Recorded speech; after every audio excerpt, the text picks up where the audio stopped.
حضور ہمارا ایمان ہے کہ خلیفہ خدا بناتا ہے، ٹھیک، اور خلیفہ وقت پر ایمان وہ جو پر کی بیعت کرنا وہ ایمان کا حصہ ہے. ٹھیک. مگر خلافت راستہ کے بارے میں ہم دیکھتے ہیں کہ حضرت علی کی بیعت بعض بزرگ صحابہ نے بھی اس میں تردد کیا اور پھر کر لی نہیں کی. کیوں نہیں کی؟ حضرت طلحہ اور حضرت عائشہ. ہاں، عائشہ نے کی. کون کہتا نہیں کی؟ حضرت طلحہ کے بارے میں پھر وہ مجھے اب یہ میں پتہ نہیں، لیکن لازمی انہوں نے بھی کی ہوگی. اور عائشہ رضی اللہ تعالیٰ عنہا نے جنگ جمل کے بعد حضرت علی رضی اللہ تعالیٰ عنہ سے سمجھوتا کیا اور ایک دوسرے کو آپ نے لوگوں کے سامنے معاف کر دیا، یا جو بھی کہیں لوگوں کے سامنے حضرت علی نے خود یہ اظہار کیا، حضرت عائشہ نے یہ اظہار کیا. یہ آپس کے ہمارے رشتے جو تھے ان میں ایسی باتیں ہو جاتی ہیں. حضرت علی نے اس کو تسلیم بھی فرمایا اور مشاہد کے لیے کافی سارے سامان دے کر رخصت کیا، اور ساتھ چھوڑنے کے لیے کچھ عرصے تک گئے آگے. پھر اپنے بچوں کو ساتھ بھیجا کہ اب ان کو شہر کی حدیں جب تک ختم نہیں ہوتی اس وقت تک ان کو چھوڑنے جاؤ. تو یہ سارا جو قصہ ہے تو تمام روایتوں سے ثابت شدہ ہے. حضرت عائشہ صدیقہ رضی اللہ تعالیٰ عنہا نے بھی اس واقعہ کے بعد بیعت کی ہے، اور لفظ بیعت آیا ہو یا نہ آیا ہو، اطاعت ہوئی ہے تو سارا واقعہ گزرا ہے. لازماً عہد اطاعت ہوا ہے تو تب جا کے یہ حضرت علی کا یہ رویہ ظاہر ہوا بعد میں. تو جہاں تک بیعت کا تعلق ہے ضروری ہے، مگر اگر آغاز اسلام میں ابہام کی وجہ سے خلیفہ برحق کی بیعت نہیں ہوئی تو پھر بھی بیعت کے بغیر لوگ نہیں رہے تھے. جس کو خلیفہ سمجھا اس کی بیعت کی. حضرت علی کی نہیں کی تو معاویہ کی. سمجھے نا بات؟ یعنی ان سب کا ایمان تھا کہ حضرت صلی اللہ علیہ وسلم کے بعد آپ کے نمائندہ کی بیعت ضروری ہے، اور وہ بیعتیں جو رسول اللہ صلی اللہ علیہ وسلم کے ہاتھ پر تھیں وہ خلیفہ کے دور میں اسی طرح انٹیکٹ جاری نہیں ہوئی، بلکہ نئے عہد بیعت کی ضرورت پڑی ہے.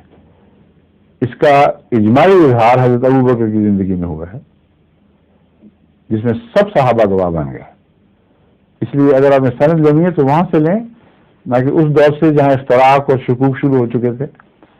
ابہام سے سند لینا ایسی ہی بات ہے جیسے محکمات کی بجائے متشابہات سے آپ سند حاصل کریں.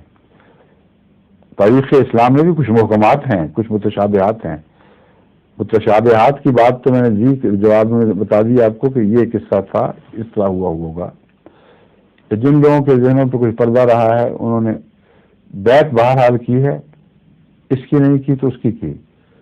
ان کا معاملہ خدا پر چھوڑیں، اللہ بہتر جانتا ہے کہ کن حالات میں وہ تھے اور کیا ان کے دل غلطی خودہ تھے یا دل کی کجی تھی جو اس طرح ظاہر ہوئی ہے. دوسرا پہلو ہے محکمات کا. وہ بات حضرت ابوبکر سے شروع ہوگی. حضرت ابوبکر صدیق رضی اللہ تعالیٰ عنہ کے زمانے میں حضرت علی نے کچھ تردد کیا اور پھر بیعت کر لی. اس لیے اگر حضرت علی کے معاملے میں عائشہ نے کچھ تردد کیا تو پھر کیا محل اعتراض ہے. مگر جب بیعت کی تو ثابت قدم رہے پوری وفاداری کے ساتھ. حضرت ابوبکر کی بیعت کی، حضرت عمر کی بیعت کی، حضرت عثمان کی بیعت کی، اور مسلسل کامل اطاعت کے رنگ دکھائے ہیں. تو بیعت کرنا تو سب ضروری سمجھتے تھے، اور عہد بیعت کے بغیر ایک مرکز کے گرد آدمی مجتمع نہیں ہو سکتا. لوگوں کو یہ سمجھنا چاہیے کہ اسلام کی مرکزیت پارا پارا ہو جائے اگر عہد بیعت کا مضمون نہ ہو. بس رسول اللہ صلی اللہ علیہ وسلم پر ایمان لانا ایک مضمون ہے، اور آپ کو مرکزی رہنما بنا کر آپ کے ہاتھ پر اپنا سب کچھ بیچ دینا یہ ایک الگ مضمون ہے. کہ ایمان کے تقاضے کے مطابق بیعت پیدا ہوتی ہے. جب رسول اللہ صلی اللہ علیہ وسلم کا وصال ہوا ہے تو وہ مرکز جو ایک انسان کی صورت میں، بشر کی صورت میں جو رسول بھی تھا وہ اس وقت موجود نہیں رہا. پھر مرکز کس کے پاس ہوگا؟ کیا اٹھ جائے گا؟ یہ سوال ہے. اس کا حل اہل بیت نے کیا ہے کہ لازماً کسی ایک کو امام تسلیم کر کے اس کے لیے اکٹھے ہو جاؤ، اور جب اہل بیت کر لو تو پھر نبھاؤ. پھر اس کے بعد کسی منافقت کی گنجائش نہیں. اگر ہے تو پھر خدا کے نزدیک نہ وہ مومن ہے، نہ اس کی بیت کی کوئی حیثیت ہے. وہ منافقانہ زندگی گزار کے پھر خدا کے حضور جواب دہ ہو کے چلا جائے گا. اگر اس کو وہم ہو کہ میں نے بیت بھی کی، بیت کر لی ہے اور منافقت بھی ساتھ پال سکتا ہوں، تو یہ ایک جھوٹا وہم ہے، اس کی کوئی سند نہیں ہے. سمجھیں؟ ظہور مہدی آخر زمان ہے،